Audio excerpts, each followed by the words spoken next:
Երբ մարդիկ կարող են գենետիկ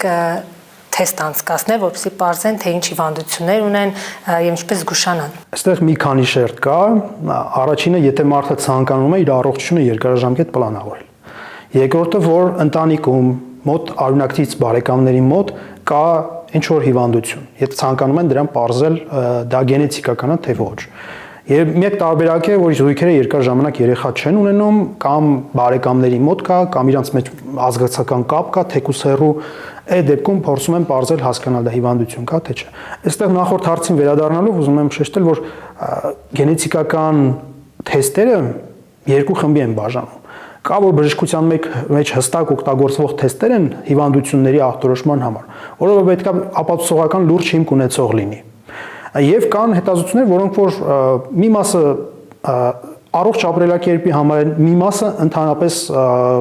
ինքնագիտակցության եւ այլի համար են։ Շերտերը շատ են։ Հիվանդությունների վերաբերյալ հիմնական 3 խմբերը դա են։ Երբ որ մարդը ուզում է իր հիվանդությունները կանխել կամ կանխատեսել, երկարաժամկետ պլանավորել, երկրորդը որ հիվանդություն կա արդեն հայտնի,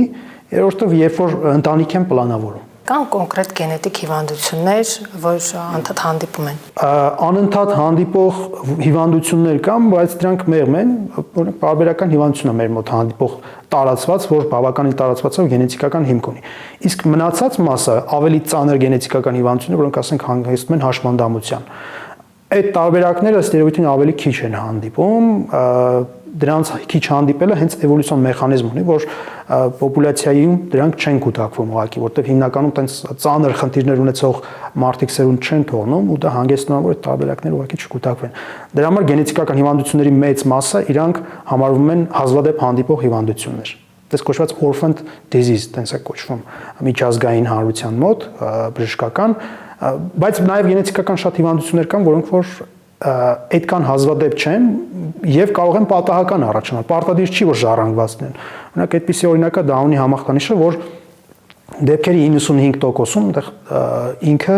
պատահական առաջացած է, կապված է կնոջ տարիքի հետ։ 35 տարեկանից հետո ռիսկը մեծանում է, որ կարող է Դաունի համախտանիշ լինի։ Դա օրինակ սերնդից փոխանցված չի։ Այսինքն ծնողից երեխային չի փոխանցվում, այլ դա պատահական զուտ առաջացած խնդիր է, որը շատ հեշտ հնարավոր է կանխել։ Այնպես որ շերտերը շատ են ու պետք է հասկանալ թե որ դեպքում ինչա պետք անել։